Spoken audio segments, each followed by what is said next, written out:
Bom dia a todos. É um prazer tê-los aqui. Em nome do IPLD, eu quero agradecer a presença de todos, dizer que é muito bom tê-los, que a gente possa ter aí hoje um evento bastante proveitoso. Todo o time do IPLD se empenhou muito para preparar um evento que traga informações de valor para toda a comunidade, e eu tenho certeza que nós teremos aí um evento bastante enriquecedor.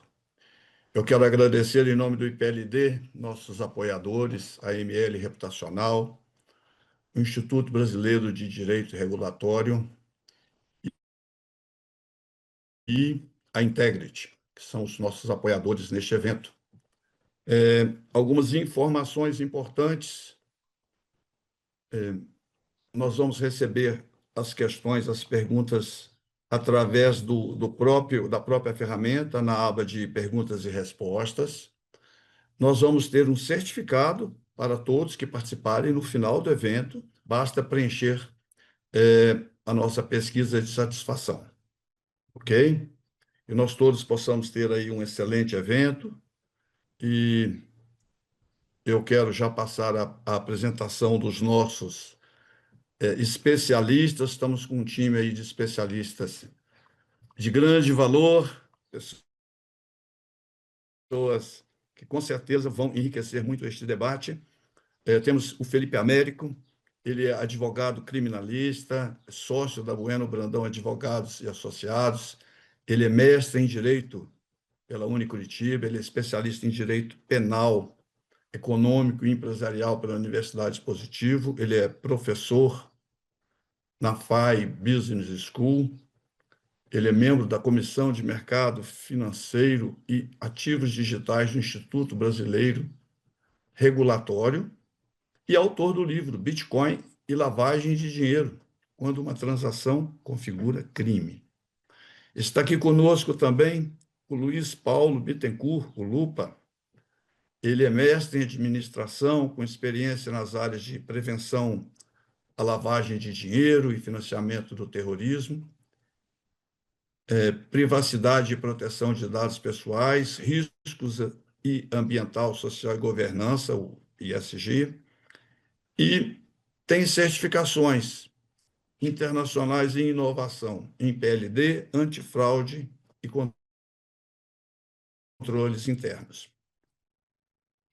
Meus amigos, nós queremos debater neste webinar 5 ações dos programas Conheça, que blindam as informações críticas e podem frustrar ataques bilionários. Há necessidade que as corporações façam parcerias com empresas e pessoas idôneas, avaliando, entre outras coisas, o tempo de abertura da empresa, a compatibilidade de capital com o negócio que está sendo realizado, se o parceiro tem programas de segurança da informação antes de liberar acesso aos sistemas. Nós precisamos acompanhar o histórico e a reputação dos sócios, analisando se esses sócios em empresas anteriores, qual é o seu histórico, para que a gente possa antecipar problemas. Nós precisamos conferir o background check dos colaboradores, verificando o histórico profissional e reputacional da equipe,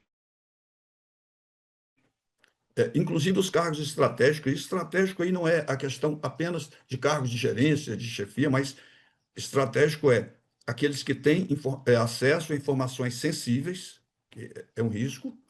Nós precisamos identificar os perfis envolvidos nas transações, identificando previamente o risco ligado às transações e detectar padrões suspeitos, e precisamos resguardar toda a cadeia de suprimentos, acompanhando o histórico de fornecedores, checando os problemas de integridade e compliance, além de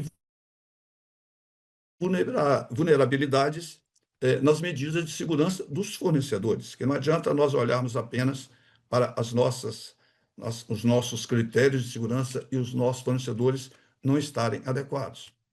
Então, quando a gente olha para todo esse cenário, nós temos que avaliar como os programas de conheça da sua corporação podem fortalecer as defesas da instituição contra ameaças cibernéticas e financeiras. Nós precisamos apresentar os desafios enfrentados pelas áreas de PLD, de compliance, de governança, antifraude, tecnologia, na proteção e na gestão dos dados críticos. Nós queremos analisar as situações em que falhas nos programas Conheça resultaram em perdas significativas. A gente tem visto aí algumas notícias, né, na imprensa. Nós queremos discutir como que essas falhas podem ocasionar perdas significativas e destacando aí alguns aprendizados e algumas medidas corretivas necessárias. Queremos discutir as melhores práticas recomendadas por especialistas para prevenir, nós temos que prevenir esses vazamentos e uso indevido de informações sensíveis. E podemos também, vamos ilustrar com alguns exemplos reais como decisões estratégicas nos programas Conheça podem reverter quadros de vulnerabilidade e evitar prejuízos, muitas vezes bilionários. Também, como um tópico para a gente debater no dia de hoje, qual é o papel da colaboração interdisciplinar entre o compliance, a tecnologia, análise de riscos, para inovar na proteção da informação dentro do setor financeiro. Ou seja, a gente tem aí um arcabouço grande de temas para a gente avaliar nesse webinar, e eu já quero abrir aqui um primeiro tópico para chamar os nossos debatedores. Quando a gente olhando assim para as instituições financeiras reguladas, que precisam reforçar seus programas de PLD-FT, para que as suas políticas e procedimentos internos, sua avaliação interna de risco, seus testes para avaliação de efetividade, contemplem uma visão multidisciplinar com riscos correlatos, tanto em segurança institucional, quanto em compliance, em prevenção a fraudes, incluindo as medidas para capacitação e aculturamento da organização. Esse como um primeiro tema. Um segundo tópico é a tendência, principalmente pela regulamentação do Bacen, né, da prestação de serviços nos bancos as a service, que as instituições financeiras reguladas passam a exigir que seus parceiros, fornecedores, prestadores de serviços ligados à tecnologia financeira adotem procedimentos para mitigar riscos ligados, especialmente aos programas Conheça. Conheça seu cliente, seu fornecedor, seu parceiro, seu colaborador. Isso aí criando camadas de proteção extra e controles mais robustos e efetivos sobre esse processo, inclusive sob pena de rescisão contratual. Olhando também para como trazer mais segurança jurídica e financeira e reputacional, tanto às IFES quanto às fintechs, que precisam investir energia para revisar seus programas de prevenção à lavagem de dinheiro e compliance, avaliar os riscos de PLD decorrentes das tipologias dos crimes cibernéticos que tem hoje e os crimes financeiros e patrimoniais. Eu queria já chamar nosso especialista, o Felipe. Felipe, na sua percepção, de que forma o crime organizado, os mecanismos de lavagem de dinheiro e o uso de criptoativos se articulam com as tipologias penais cibernéticas e potencializam tanto a sofisticação dos crimes quanto os desafios da sua identificação e responsabilização? Pode, Mansur, por bom favor. dia. Lupa, também, nos cumprimentos, pessoal, uma honra poder estar no PLD mais uma vez, né, podendo contribuir com um webinar para poder falar de um tema que tanto gosto de falar, que é, em resumo, lavagem de dinheiro. Como as organizações criminosas fazem para poder escoar esse dinheiro que é fruto do crime que eles praticam.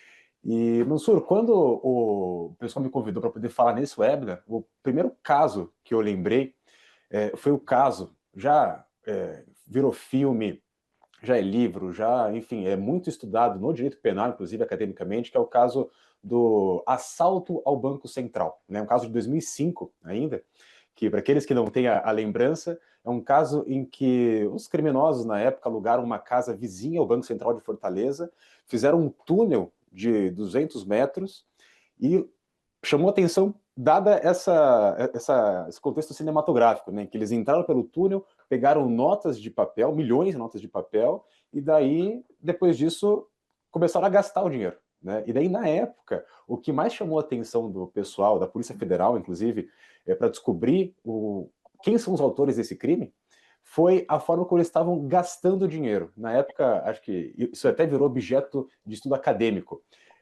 Os criminosos foram até uma concessionária e compraram vários carros de luxo, então era BMW, Mercedes, com dinheiro em espécie. Então chegavam lá com sacos de dinheiro, as pilhas de dinheiro e pagavam lá na instituição pelo bem, né? E daí os gerentes só comentando, puxa, esquisito, né, o pessoal, mas mesmo assim na época vendeu-se esses carros.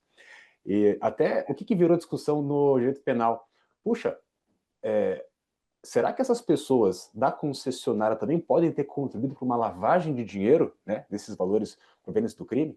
E assim, hoje em dia ninguém mais tem dúvidas de que sim, né? Quer dizer, se a pessoa tem uma suspeita séria de que aquele dinheiro é origem ilícita e mesmo assim concorda por dar uma destinação oculta, né, partindo da premissa que eles estavam só comprando os carros, não colocando o nome deles, vamos supor, eles, de fato, foram coniventes com essa prática. Aí a questão de dolo ou culpa é uma questão a ser investigada, claro, mas hoje em dia está muito mais claro isso. Só que qual que é a questão? É a questão que você tocou, Mansur, que é a sofisticação criminosa. Se a gente pega esse crime tradicional, né, de furto de notas de papel e transporta hoje para o que nós temos no sistema financeiro, essa complexidade da forma de praticar o crime é aquilo que torna difícil não só a investigação, quanto até a identificação, né, ou a identificação ex ante, que a gente chama, anterior, para poder prevenir essa prática de crime. E aí é esse que é o objeto hoje nosso aqui, é de fato falar desse passo, como estava antes e agora como que chegou, né? E até trouxe alguns dados aqui para poder contextualizar a nossa apresentação de hoje. Eu peguei aqui dados do COAF, que falaram que em 2024 nós tivemos mais de 18 mil RIFs, né, o relatório de inteligência financeira, que foram produzidos pelo COAF para poder embasar em investigações criminais. Esse número foi 14% maior que no ano anterior, então um crescimento significativo. O COAF também diz que 7,5 milhões de comunicações de transações suspeitas, é uma enxurrada de movimentações ali que foram comunicadas. E crimes cibernéticos no setor financeiro, especificamente, desde 2015 até 2024, aumentou 8 vezes. Então, foi quase 800% ali de aumento nesses dados.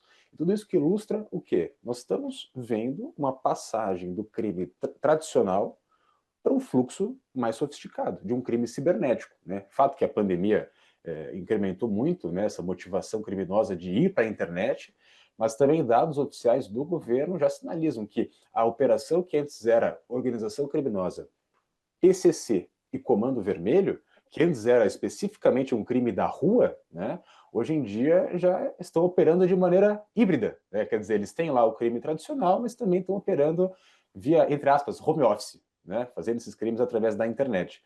Então, toda essa sofisticação criminosa, incremento da tecnologia e a provocação para que o crime encontre meios para poder fazer da internet o seu modus operandi e dos criptoativos, eventualmente, o modo de lavagem, inaugurou uma preocupação enorme, né, do Estado e do Legislativo, especialmente, para tentar tratar esse tipo de crime. Do Estado, a gente tem visto que esse ano de 2025 é protagonista no incremento regulatório. Né? A gente sabe que até o ano que vem nós vamos ter várias novas regulamentações sobre esse tema, sistema financeiro. E o legislativo também, ele já assim, endereçou muitos dos riscos que nós não tínhamos uma previsão legal, seja em falta de crime, seja em falta de pena. Né? Um crime que antes era muito menos grave, que com a internet acabou ficando gravíssimo, né? E a pena tem que acompanhar essa resposta penal. Aí, o senhor comentou sobre as tipologias, né? Então, eu vou começar a minha fala, antes de falar de lavagem de dinheiro propriamente, em falar das tipologias de crimes que envolvem esses acontecidos cibernéticos, né? Então, quando a gente fala em tipologia, a gente fala em qual crime cara crachá, né? Qual crime que se é praticado através da internet? E daí, quando a gente começa a entender esse assunto, a gente precisa entender que tem crime informático próprio e crime informático impróprio. E muito simples, né? O crime informático próprio é aquele cujo próprio tipo penal já faz uma previsão de que o crime é praticado através da internet, tá? E o crime informático impróprio é aquele que o crime é um crime previsto no Código Penal de maneira tradicional, o furto, por exemplo, mas que ele pode ser praticado através da internet. Então você tem um novo meio de execução do crime tradicional. Então, acho que entender isso é o ponto de partida, né, claro. E quais crimes que nós vemos assim? Eu vou abarcar todos aqui, mas eu vou abarcar talvez os mais populares que as pessoas talvez tenham que saber de cabeça. O primeiro é invasão de dispositivo informático, um crime próprio, aquele crime que foi originado da Lei Carolina Dickmann, perdão, que teve aquela invasão do celular dela, que acabou pegando as suas fotos e divulgando publicamente. E esse crime era um crime que na época não tinha uma previsão legal para dar uma punição adequada a esse invasor, o hacker que acessa a informação sigilosa, acessa a informação que está armazenada num outro computador e usa aquilo. Aí tinha uma pena que era uma pena relativamente pequena. E acontecia o quê? Isso na época até chegou um caso para nós de uma empresa, uma grande empresa, que trabalhava muito com e-commerce.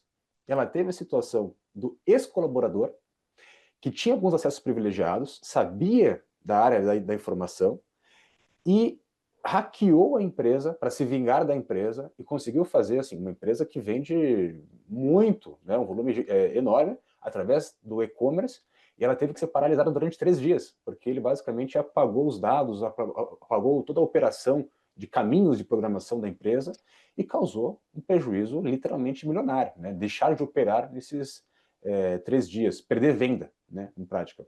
Então você tem aí um crime que foi pensado inicialmente para uma situação muito mais específica, que era o hack do celular, que você tem uma aplicação empresarial e um risco reputacional para a empresa, né, de um ex-colaborador que praticou um crime de invasão de dispositivo informático. Outro crime, inserção de dados falsos no sistema de informações. Esse crime é um crime contra a administração pública. E até eu tive um caso já há muitos anos, que é um crime que era um caso específico do INSS. É um caso que uma colaboradora do INSS, de um órgão público, ela, junto com outras pessoas da cidade, eles estavam conseguindo aposentar as pessoas sem poder. Então, tinham documentos falsos que eles mandavam para o INSS, esses documentos tinham um conluio entre a pessoa de dentro do setor.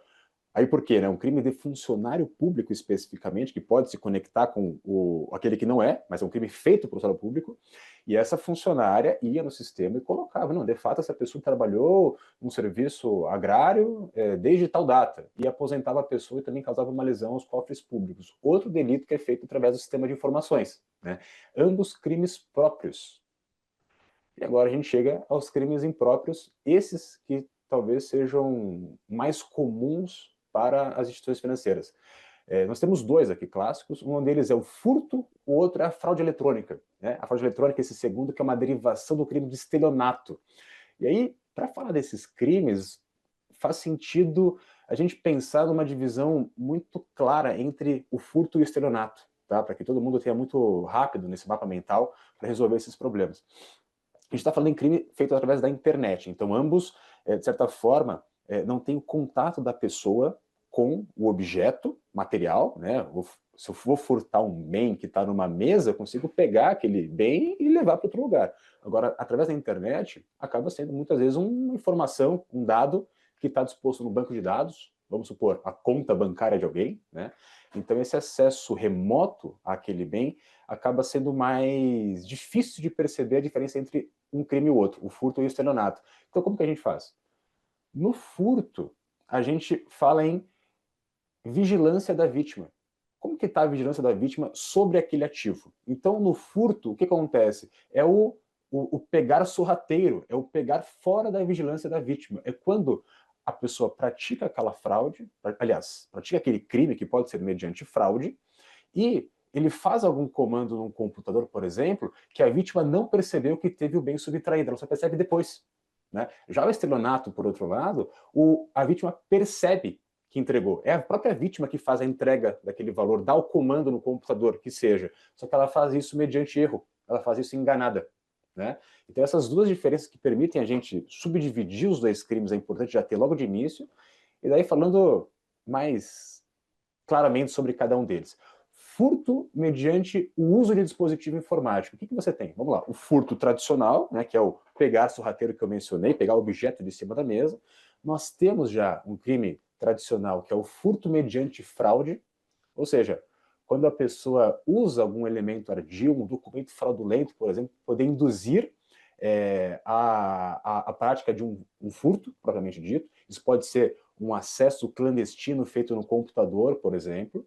E nós temos o furto mediante dispositivo informático. Esse é um crime novo. É um crime que veio, vamos dizer, 2021, se eu não me engano. Ou seja, depois desse fluxo, esse aumento de crimes cibernéticos, que é o indivíduo que vai usar da internet para conseguir subtrair um valor, fazer um acesso, fazer um hackeamento, eventualmente, no sistema de informação, para poder surrupiar aquele bem que está digitalmente armazenado.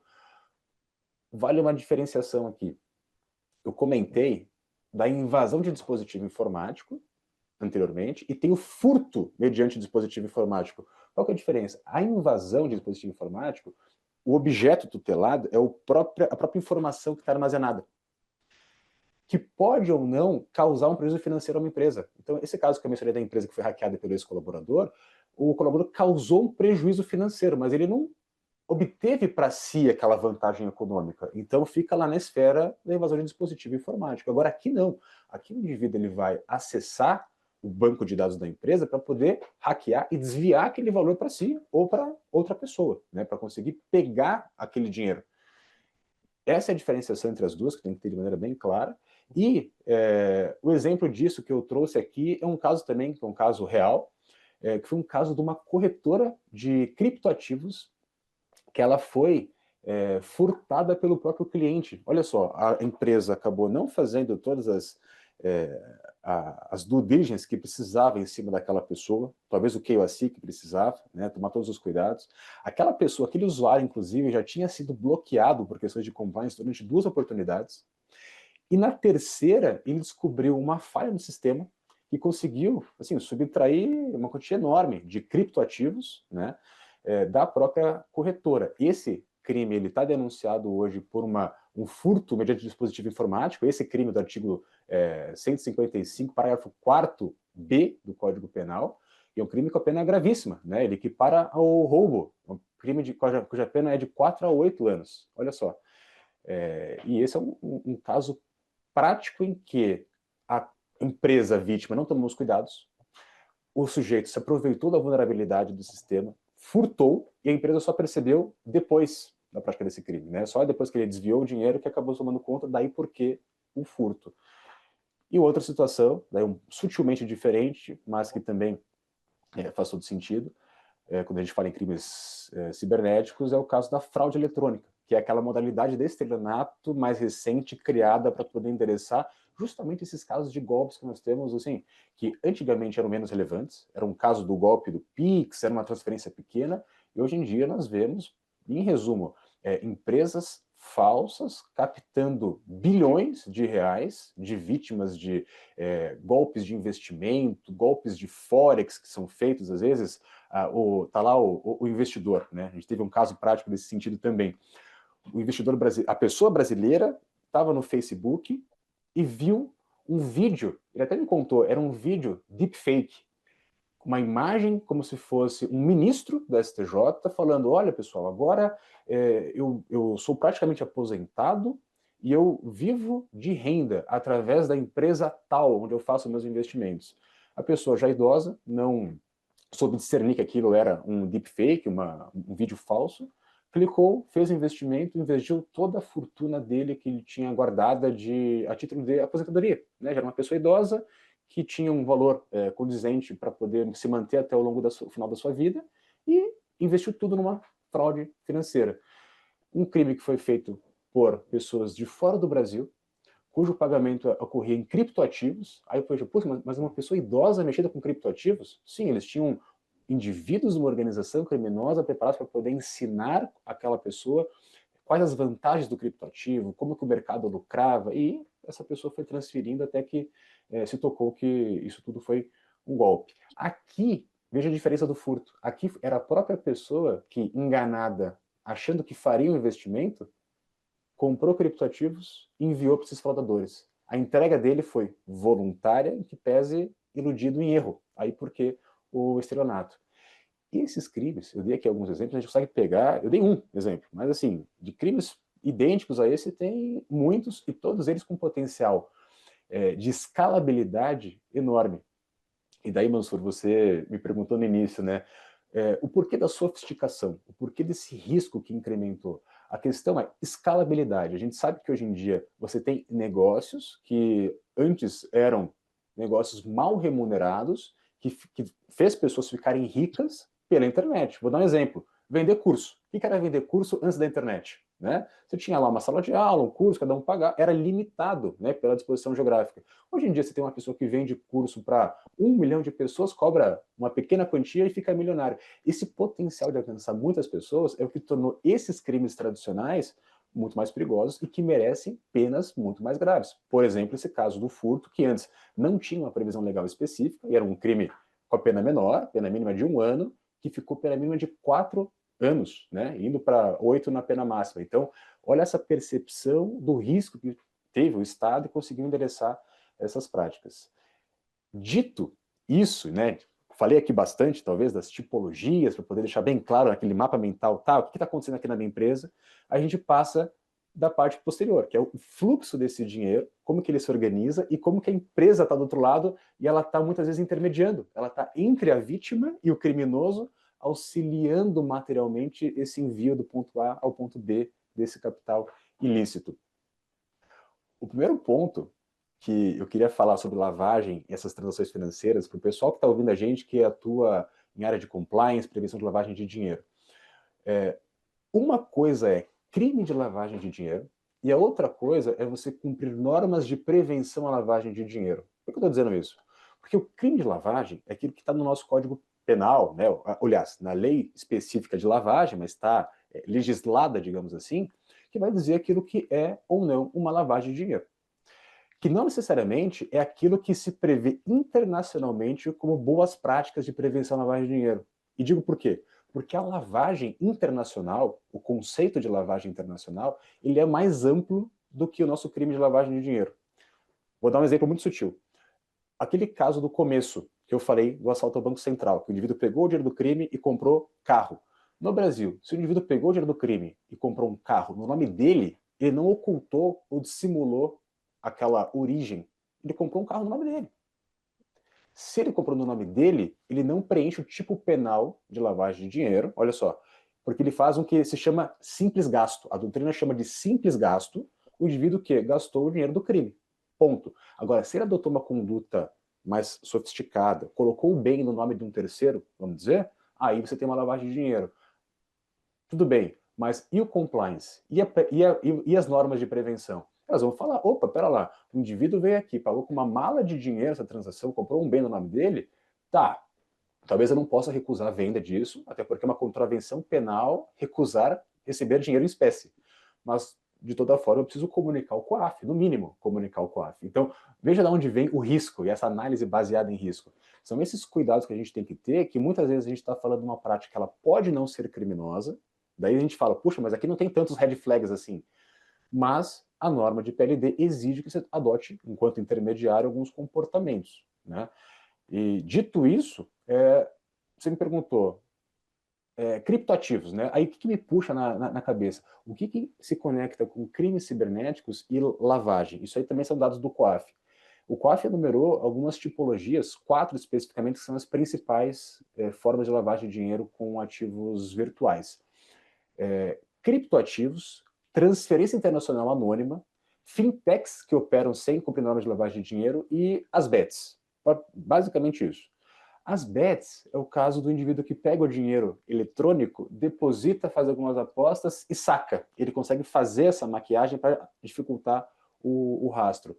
Criptoativo, a gente tem aquele problema já clássico de você ter uma rastreabilidade, mas ter uma dificuldade de entender aquela informação.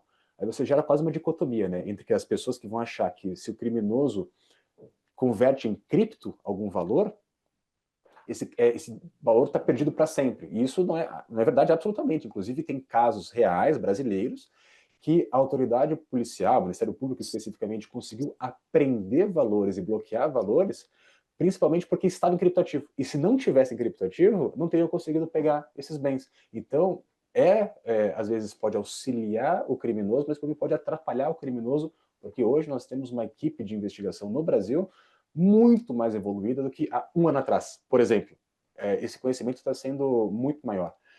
Então, em resumo, Mansur, até para finalizar minha fala aqui, esse é o ponto que eu vejo quando a gente fala em crime informático e lavagem de dinheiro. É a instituição que está no meio disso, que tem que adotar aquelas posturas de compliance, essas 5 ações para poder prevenir essa prática do crime, mediante conhecimento do seu usuário, conhecimento dos seus fornecedores, né? Tem que fazer um due diligence mais específico de quem são as empresas que estão trabalhando consigo, para ver os sócios, se os sócios não têm envolvimento eventual numa prática de um crime que está sendo investigado, por exemplo, ou está sendo processado, saber se dão laranja, uma empresa nova. Então, todas essas posturas servem para você conseguir mitigar esses riscos dessas práticas de crime, seja o crime originário, que eu mencionei das tipologias, ou os crimes subsequentes, que é de lavagem de dinheiro, que é a forma como escoa esse dinheiro através da economia. Acho que, para responder de maneira talvez mais complexa, é isso, mas estou à disposição aqui. Felipe, muito obrigado aí pela sua fala. Quando você falava duas coisas importantes. Primeiro, você falou de um grande crescimento de processos no COAF. E você falou também sobre escalabilidade nesse mundo digital. Isso me leva a refletir sobre o papel desses sistemas informatizados, como eles têm contribuído para esse aumento de processos no COAF. É porque as empresas, claro, pela escalabilidade do problema, cresce o processo, mas também pela escalabilidade de empresas usando sistemas modernos para poder fazer avaliação dos seus stakeholders, né? E avaliando transações de forma hoje com ferramentas digitais que têm auxiliado muito mais para que o COAF receba efetivamente essas comunicações. Então, eu vejo um papel aí, essa escalabilidade, ela é dos dois lados, né? Tanto do lado do crime, mas também nas ações que as corporações vão disponibilizando para poder enfrentar esse problema. Muito obrigado, uma fala enriquecedora. Mas, dando sequência, chama nosso amigo Lupa aí, né, Lupa? A gente olhando para tudo isso que a gente escutou aqui até agora, na sua experiência, quais os red flags de background check que mais correlacionam com o vazamento de informações críticas? Perfeito, obrigado, Mansur. Obrigado aí. Adorei a aula aí do Felipe aqui, prévia, sensacional. Queria fazer um agradecimento muito grande ao IPLD pelo convite, é um instituto que eu tenho grande admiração também pelas pessoas que fazem parte. Queria saudar especialmente a nossa audiência, aqui, as pessoas que estão fazendo parte. Esse nosso tema, ele envolve, a gente está continuamente buscando novos conhecimentos, aprendendo, porque ele está se transformando no dia a dia. Então, uma saudação especial a todos, ótima sua provocação. Pegando um pouco aqui da fala, vou caminhar um pouco pela fala do Felipe e vou chegar no seu ponto. Foi muito interessante ele ter começado com a história lá de 2005, do incidente, do assalto que aconteceu, porque exatamente desde aquela data, há 20 anos, o Banco do Brasil, que é o banco que eu faço parte há muito tempo, passou a ser responsável pela guarda de numerário para todo o sistema financeiro. E muito investimento foi feito desde então, inclusive usando tecnologias mais avançadas, usadas em guerras por aí, para, inclusive, identificação de ações por meio de túneis, por exemplo, por tecnologias de geração de neblina, tecnologias de entintamento de células a qualquer sinal de explosão ou qualquer questão. Então, foi usado o que tem de mais novo tecnologicamente no mundo para evitar assaltos que envolvam grandes quantidades de numerário. Então, isso vai em linha com o que o Felipe falou antes, de que normalmente o fraudador, ele quer, o criminoso, ele quer o caminho mais fácil. Então, quando nós estamos falando de crimes digitais, sem dúvida, há uma conexão muito importante com o PLD, no sentido que é a ocultação, inclusive da identidade, nós estamos falando de conheça aqui fortemente, ela já é mais fácil, porque eu não apareço. Eu entro num sistema de uma pessoa, eu uso uma conversa por meio de uma ligação telefônica, eu uso de uma série de subterfúgios, que ao contrário de um criminoso à moda antiga, quando a gente falava de cangaço, de ações de cangaço digital e por aí vai, ele estava ali face a face, estava exposto, podia sofrer uma ação policial a qualquer momento. Então, essa proteção, essa blindagem que ele consegue, já no momento da ação antecedente, do crime antecedente, é o que gera oportunidade quando a gente fala, por exemplo, do triângulo da fraude, que a oportunidade é um dos vértices. Ele tem uma situação muito mais fácil para ele atuar, para ele conseguir ter sucesso, porque ele está oculto. Ele já começa oculto, o criminoso, e ele consegue dali, obtendo o dinheiro, ele mantém o objetivo de manter ele oculto, de fazer a colocação e integração dos valores, ele tem essa facilidade. Além de que foi falado muito bem, você pontuou quando sumarizou a fala do Felipe, nós temos a questão da escalabilidade, que é um fator super importante do mundo atual e da fraude digital, dessas ações, que envolvem vazamento de informações para ações criminosas, que hoje em dia você consegue movimentar grandes quantidades de dados e fazer ações criminosas muito mais impactantes. Então, uma das questões aí fundamentais nessa proteção, principalmente quando a gente fala de grandes volumes de dados, conheça o seu parceiro, porque hoje em dia a maior parte das empresas também trabalham com informações em nuvem, por exemplo, trabalham com parceiros, com integrações, APIs, o Bank as a Service é uma questão cada vez mais consolidada. Então, hoje em dia, ninguém mais tem o controle único da informação, da sua informação e muitas vezes da informação do seu cliente. Você se vale cada vez mais de parceiros para essa gestão da informação. E aí esse controle do compliance, do due diligence, de conhecer quem é esse parceiro que faz uso da informação que é cara, tanto à luz da LGPD quanto à luz da segurança da informação, é fundamental. Então, e lembrando um mal mais recente ainda, muitas vezes você faz um ótimo processo de due diligence na origem, mas a gente percebe um declínio comportamental, muitas vezes de pessoas dentro dessas empresas, ou às vezes da própria empresa, em virtude de endividamento, de outros fatores que causam uma pressão, que aí estou falando de outro vértice do triângulo da fraude, uma pressão que leva ele a delinquir, a adotar um novo comportamento que diverge daquele que você tinha observado no momento que você fechou a parceria, que você fechou a contratação desse fornecedor. Isso vale também para conhecer o seu cliente, isso também vale para conhecer o seu funcionário, o seu colaborador. Então, cada vez mais, no momento, no mundo que a gente fala bunny, no mundo que está cada vez mais se transformando em constante mutação, conhecer ontem não significa que você conhece hoje a pessoa, que você conhece o parceiro, que você conhece o fornecedor. As relações mudam, muitas vezes num fornecedor ou num parceiro, até a composição societária muda, então você precisa estar reavaliando continuamente.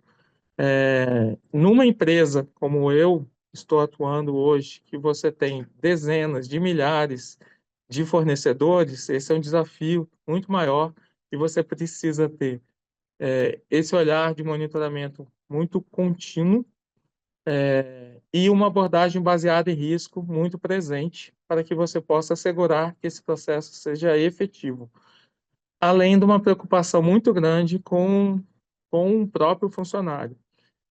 Nós temos visto, e isso tem vindo, o Felipe citou muito dados do COAF também, mas a gente tem visto nos contatos com as polícias, Polícia Federal, polícias civis, que no final são, e Ministério Público, que fazem uso, inclusive, das informações do COAF, via RIF, que a cooptação também é uma palavra cada vez mais presente. Então, nós vimos no recente incidente da CIM também, amplamente aí noticiado.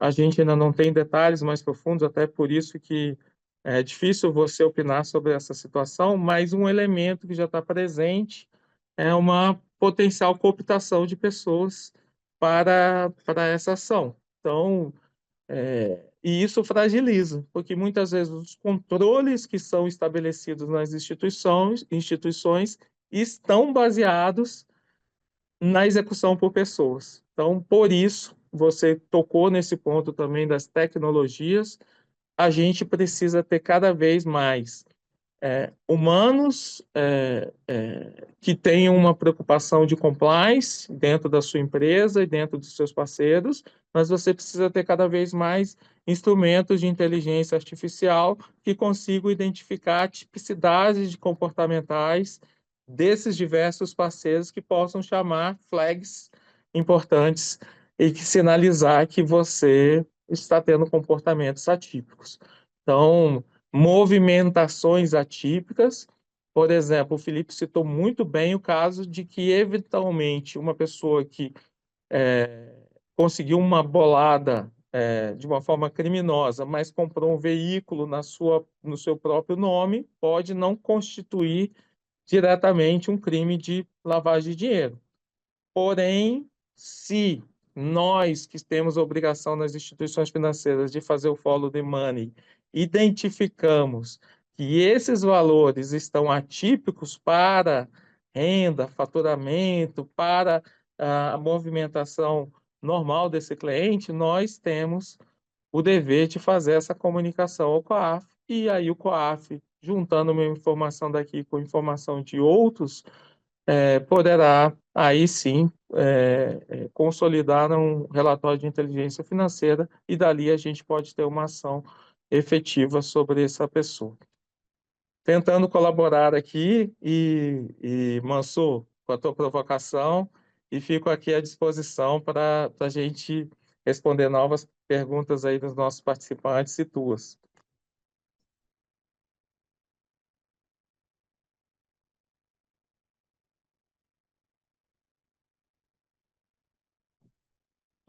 Mansur, acho que está no mudo o seu microfone. Desculpe, eu estava passando um carro de som aqui atrás, tive que mutar, perdão. Eu fico aqui refletindo, Lupa, muito obrigado, sobre quão indispensáveis se tornaram sistemas hoje, sistemas robustos para você fazer os seus programas com isso. Eu não consigo imaginar como é que a gente faria isso em processos não informatizados hoje, você identificar alterações em quadro societário, você identificar a inclusão em listas internacionais, você identificar uma série de critérios que nos acendem os red flags para que a gente possa tomar... O carro de som voltou. Para que a gente possa tomar ações preventivas para evitar esses danos futuros, esses problemas, se a gente não tiver utilizando sistemas robustos que nos auxiliem a fazer essas avaliações internas. Realmente é um tempo em que a gente precisa intensificar, né, esses processos com tudo aquilo que estiver disponível. E hoje a gente tem muitas ferramentas digitais que podem nos auxiliar aí nesse caminho. Muito obrigado aí pela sua fala, viu, Lupa? Obrigado ao Felipe. Vamos passar para as nossas perguntas. O pessoal aí da retaguarda tem tem as perguntas. Olha, tem aqui uma pergunta, tem uma pergunta aqui para o Felipe, uma pergunta do público. Felipe, qual é o órgão que faz a rastreabilidade das criptos? Você tem essa informação, Claro, claro, perfeito, Mansur. Felipe? Eu vi, a pergunta foi da Silvia, da Almeida. Silvia, uma Não pergunta me passa. muito interessante, tá? Quando a gente pergunta em qual órgão que faz a rastreabilidade de criptoativos, porque a gente pode pensar de duas formas. Primeiro, a instituição financeira que precisa ter um sistema para poder ver mais facilmente esses red flags. Então, existem empresas que oferecem esse tipo de serviço para pessoas privadas, mas tem órgãos também, ou seja, órgãos institucionais que vão poder rastrear esses criptoativos, que possuem uma parceria público-privada com as mesmas empresas que oferecem essa tecnologia para as empresas privadas. Então, tem empresas globais que oferecem esse serviço para o Estado brasileiro hoje. Então, tanto a Polícia Civil, o Ministério Público Estadual, quanto a Federal e o Ministério Público Federal possuem acesso a esses sistemas que fazem o rastreamento. Isso não é algo próprio das instituições, tá? Eu vou até dar um exemplo, que foi um caso bem bacana que nós acompanhamos aqui e até saiu no Valor Econômico uma matéria do caso. Porque foi um rastreamento que nós fizemos sem acesso a nenhum sistema e aqui dentro do escritório mesmo, com sistemas de fontes abertas. Porque o que se tem? A blockchain é uma informação que está pública e acessível a qualquer pessoa. Então, todo mundo consegue rastrear transações. Consegue, é público, só que tem que saber ler a informação. E a informação é muito difícil de ler. Então, tem essa confusão das pessoas falarem, tá, mas pode rastrear. Mas isso não responde à pergunta. É o quanto que eu consigo rastrear. Tem casos que a gente consegue rastrear não só bem, mas como melhor que um rastreamento feito de uma quebra de sigilo financeira tradicional. Por quê? Porque você consegue ver ao vivo a transação, tudo que é feito pelo rastro do dinheiro, e nesse caso específico, só para ter uma noção, o indivíduo que praticou o crime, ele foi preso e teve todas as suas contas apreendidas em 15 dias desde o protocolo da notícia crime, né, do início da investigação. Por quê? Porque se fosse um crime tradicional, teria que fazer quebra de sigilo. Se fosse como é um crime de criptoativos, toda aquela informação que deveria ser sigilosa estava pública e acessível. Então foi possível fazer um RIF particular, digamos assim, dizer tudo que a pessoa fez para poder subtrair os valores, lavar dinheiro. Nesse caso, a gente conseguiu rastrear a compra de aquisições de imóveis em nomes de terceiro pagos com criptoativos. Então, isso tudo foi entregue de uma maneira imediata para as autoridades. Então, o que eu quero dizer com isso? Hoje em dia, o Ministério Público Federal, Estadual e as polícias, né, federal e estadual, conseguem fazer esse rastreamento com a dificuldade de você ter poucas pessoas já especialistas nessa área dentro do Estado. Então pode ser que o teu crime aconteça numa cidade que não tem um especialista e vai ser literalmente impossível de você conseguir avançar com essa investigação. Mas, se você tiver sorte ou ter a cooperação de uma pessoa específica, eles vão conseguir desempenhar muito bem já no Brasil hoje em dia como rastrear esses ativos. Mas também você pode fazer de maneira particular, desde que saiba como fazer, né? E é por isso que a gente tem, né, uma dicotomia entre é mais fácil em algumas situações e é mais difícil em outras, né? Depende muito do caso a caso. Muito obrigado aí, Felipe. Eu estou vendo aqui uma outra pergunta, para o Lupa. De que maneira a análise prévia dos perfis de risco presentes nas transações financeiras fortalece os controles de QIC, QI, QIP, QIS, ou seja, conheças, as instituições financeiras que ofertam Bank as a Service? Lupa. Excelente. Acho que eu consegui capturar aqui a pergunta, e qualquer coisa me cobrem aí, tá? Se eu não der uma resposta bem ampla. Assim, eu conheço a sua transação, que é um dos pilares que a gente colocou também. Então, identificando atipicidades, muitas vezes numa lógica, a gente vai do conheça seu cliente para identificar eventualmente transações que são atípicas. Mas o inverso também é possível. No Banking as a Service, até porque são arranjos que o cliente, para facilitar a experiência do cliente, a gente muitas vezes Ele só vê que a transação dele ocorreu e da forma mais fácil possível, mas ele não consegue identificar todo o arranjo e por onde passa a transação.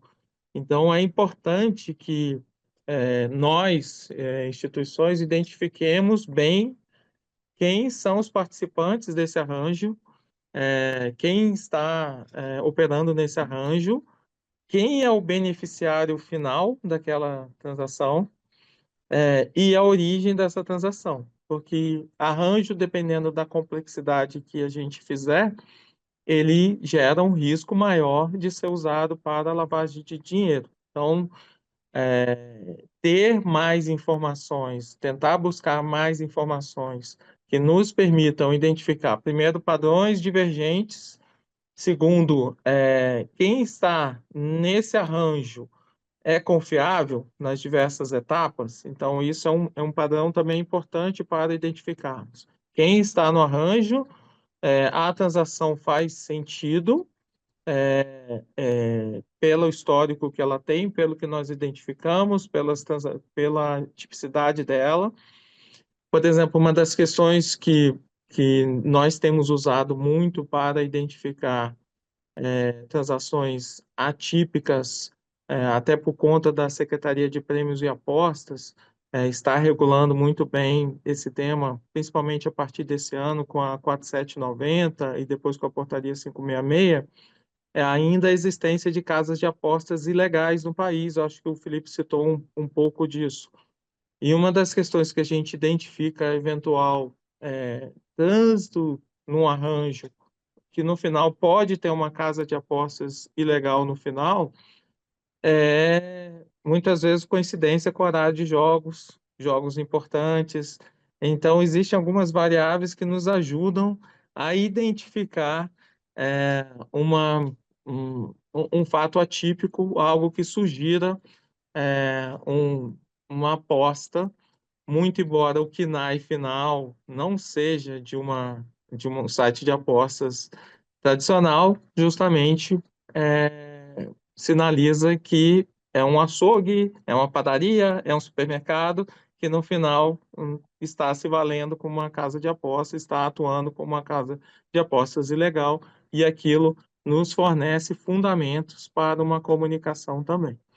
Então, trabalhando dessa forma, olho no conheça a sua transação, conheça seu parceiro, conheça quem está no arranjo e identificando padrões de comportamento atípicos. Muito bem.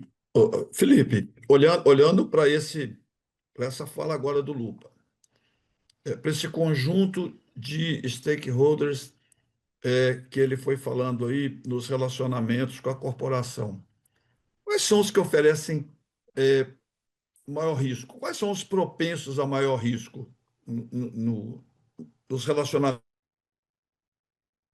de hoje?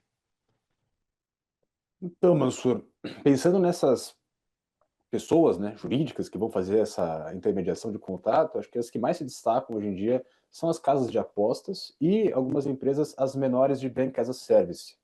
E por que isso? Porque, primeiro, essas empresas menores de Bank as a Service, você tem hoje uma ideia que me parece que está no momento de vacância regulatória ainda, que o Banco Central vai conseguir endereçar esse risco, mas que ele está presente hoje, que é a possibilidade de você ter empresas pequenas, entre aspas, de fundo de quintal, servindo para poder fazer operações como se banco fossem e sem cumprir as normas de KYC, de conhecer seu cliente, conhecer seu usuário de maneira adequada. E, literalmente, todo caso que eu pego hoje, que você tem captação de dinheiro de fraude, por exemplo, envolve uma vítima depositando dinheiro para uma empresa Bank as a Service que vai fazer a abertura de conta para a empresa criminosa para poder chegar esse dinheiro, seja numa conta de laranja, seja numa conta internacional, algumas vezes, seja converter isso imediatamente em criptoativos e já depositar numa carteira privada desse criminoso. São empresas que são abertas, em nomes de laranjas ou pessoas que se arriscam demais. Tem pessoas que eu conheço um caso de uma pessoa que era um ex-psicólogo que abriu um Bank as a Service e começou a operar e teve uma prisão pela Polícia Federal. Por quê? Porque não tinha conhecimento de como prevenir lavagem de dinheiro. Em resumo, são riscos potenciais que têm que ser mitigados por quem está operando com elas. Então, se você tem um sistema financeiro, você tem que, de alguma forma, supervisionar se aquela empresa Bank as a Service que se conectou a você está cumprindo a diretriz de lavagem de dinheiro. Inclusive, teve uma consulta pública esse ano, se eu não me engano, acho que a 108 de 2024, tá? Se eu não me falha a memória, que encerrou agora em fevereiro de 2025, que trata especificamente disso. E a questão de casa de aposta, e até já aproveitando para poder responder isso e responder uma outra pergunta que eu vi aqui no chat sobre como se lava dinheiro em casa de aposta, né? É justamente esse risco que você tem de atrair capital ilícito, porque você pode pensar de várias formas. Primeiro, o indivíduo que pratica crime e usa a casa de aposta para poder gastar o dinheiro.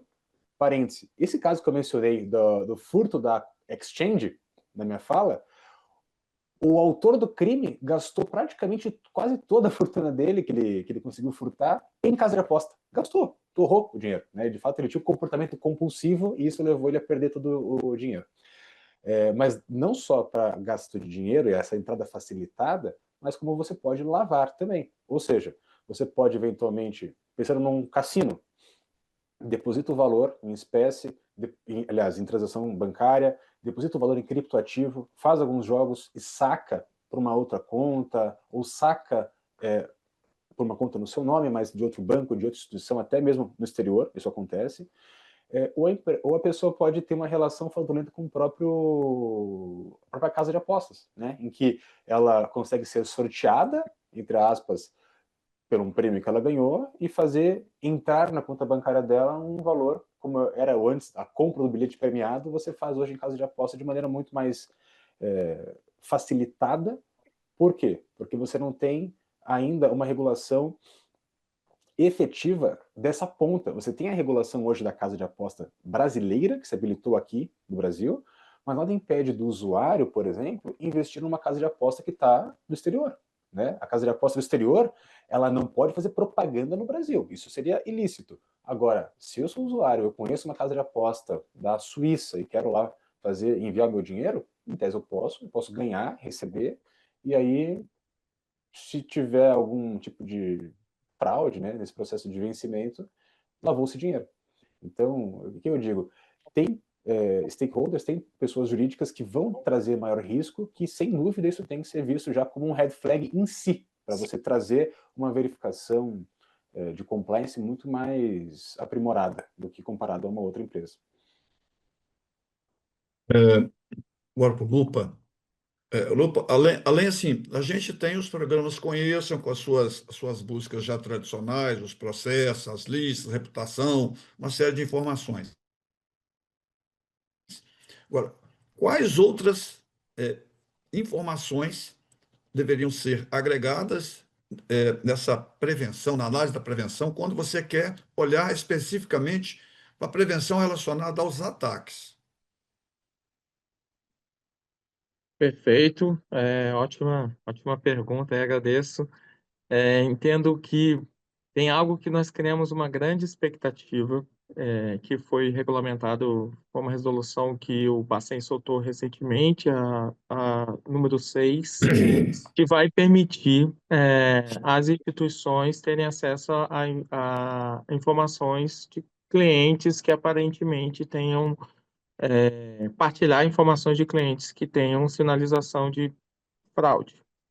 E isso vai ser muito rico, porque hoje em dia um banco sofre com uma situação, e se a gente hoje estamos blindados entre si, e lembrando que do outro lado, com quem a gente concorre, eles estão muito bem organizados, como o próprio nome diz, nós precisamos nos organizar também. Nós precisamos fazer valer as informações que nós temos. Lembrando, a gente reforça sempre que, para fins de segurança, não vemos concorrência entre as nossas instituições, a gente deve se ajudar, tem esse dever. Então, uma das questões que vemos com muita expectativa é um avanço do objeto dessa Resolução 6 com a partilha cada vez maior dessas informações. Então, com isso, uma pessoa que trouxe um prejuízo numa instituição, ela, de alguma forma, ela já tem a porta fechada nas instituições em geral, a gente consegue trabalhar de uma forma mais preventiva nos nossos onboards. Então, isso é um ponto muito importante. Trabalhar numa proximidade cada vez maior com as polícias, trabalhar com o COAF de uma forma mais de contribuir mais, que tipo de informação que a gente pode ajudar mais, como o doutor Felipe colocou muito bem, o que a gente pode contribuir para que os RIFs sejam ainda mais efetivos, para que a polícia que faz uso desses RIFs tenha mais informações, porque um elemento que vai nos ajudar muito a sermos mais efetivos como sociedade é a persecução, é a gestão da consequência. Se os criminosos não identificarem que esse crime não compensa mais, a oportunidade está aí, isso tudo continua sendo um mar enorme para eles poderem trabalhar. Então, a prisão efetiva de pessoas e o bloqueio de ativos, que ainda é uma grande dificuldade, e o doutor Felipe colocou também muito bem. Criptoativos ainda é uma válvula de escape. Temos preocupações crescentes e por isso queremos ajudar muito a SPA nesse trabalho, com as casas de apostas ilegais, e temos uma preocupação, como ele colocou muito bem, com algumas fintechs ainda subestruturadas, com controles inadequados, criadas de uma forma ainda, neste momento, a permitir ação criminosa. Então, essas são nossas preocupações. E a nossa principal aposta é a Resolução 6, mais mecanismos que permitam a gente intercambiar informações. Bom, gente, o debate está enriquecedor, a gente poderia continuar aqui por muito tempo, mas infelizmente nosso tempo já está não estourando, mas já estourou. Aí na nossa tela agora tem aí um QR Code para que todos possam fazer a avaliação da nossa pesquisa, né, fazer o preenchimento da pesquisa e receber o certificado. Eu vendo essas falas todas, eu realmente a gente fica com entendimento de como nós precisamos cada dia mais, nós somos dependentes cada dia mais de sistemas robustos de avaliação de riscos e monitoramento. Não adianta apenas avaliar riscos, nós precisamos monitorar continuamente os riscos. As organizações, como bem disse o Lupo, eles são organização, eles são organizados e todo dia eles mudam as estratégias.